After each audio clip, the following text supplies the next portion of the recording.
Thank you very much. Thank you. Before I come to the thrust of my thesis, especially on AIMPLB, just because one of your panelists, Mr. Atikur Rahman, said that today is defilement of Tagore's India, Tagore's thoughts. So let me quote verbatim Tagore's thoughts. These are taken from original works of Rabindranath Tagore, volume 24, page 375, Vishwa Bharati, 1982. And I'm quoting Rabindranath Tagore, Gurudev. There are two religions on earth which have distinct enmity against all other religions. These two are Christianity and Islam. They are not just satisfied with observing their own religions, but are determined to destroy all other religions. This is what Tagore said. Now let me come to these bigoted, homophobic, misogynist, supremacist organizations like AIMPLB, proud of the fact that the Byzantine Sophia Church was demolished and a mosque built over it. Look at the irony. But they don't believe in man-made laws or in justice meted out by mortals. They are out to prove Dr. Ambedkar's words correct, and I quote him, Islam can never allow a true Muslim to adopt India as his motherland and regard a Hindu as his kith and kin, unquote. So let me remind them today, especially today, Rahul, that their Hindu kith and kin waited half a millennium, and even then, they, 1 billion strong, left it to 5 to decide the fate of their demand. They made sure India wrote her history with the grammar of justice, not anarchy. But at one level, MPLB's tweet made me think of a philosophical conundrum. Should a judge be the product of the society, or should a society be the product of the judge?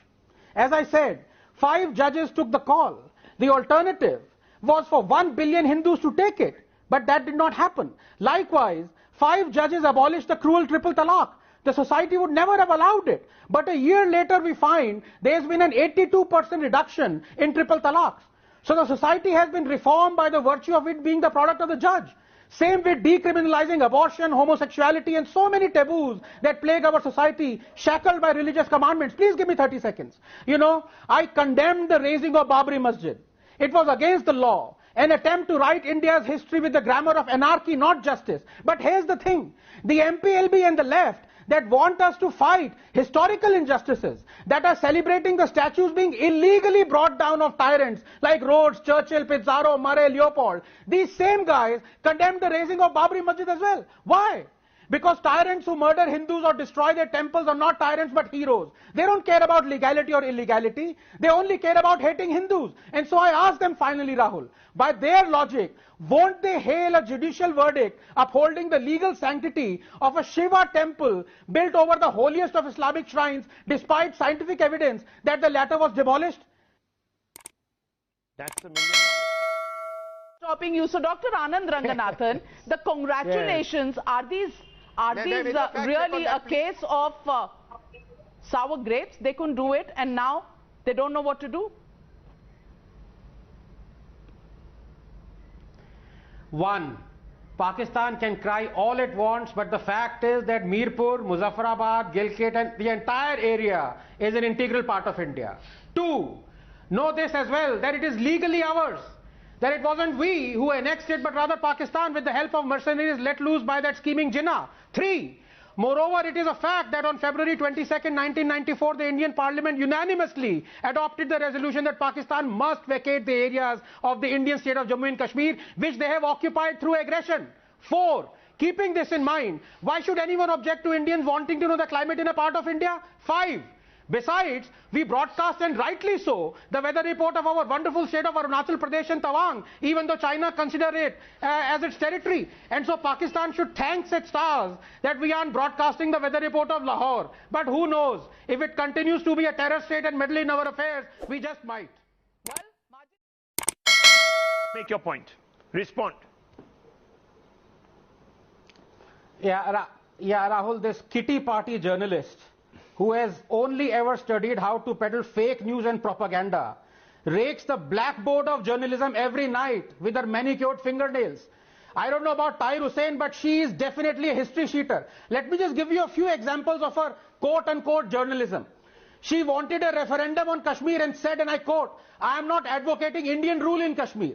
She peddled fake news and incendiary theories about the Godhra train burning, peddled the fake church attacks for weeks, saying Christians were under attack, when all those attacks weren't communal at all, but actually burglaries or casual vandalism. She is selective to the point of being insane, outraging only on Hindu hate crimes, while being totally silent on more than 150 hate crimes perpetrated by Hindus on Hindus by Muslim mobs. She spread fake news about the ABVP activists taking part in anti-CA protest, about a Dalit man murdered for entering a temple, you will get about as a good as you Muslim give. driver tried up You will get as good as you give. You need to keep quiet and listen. And here she interrupts me again. You have to say. You want to talk about me. She is not going to keep quiet because I think deep down she hates Kafirs.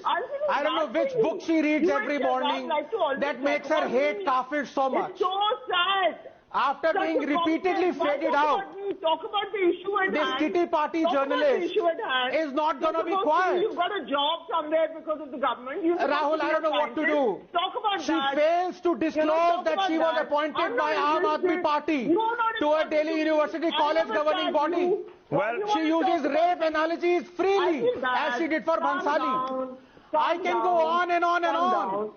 Suffice it to say that she is a stinging indictment on our education system. Well, let me bring in Sudhi. See, she is constantly interrupting me because she doesn't want to hear the truth.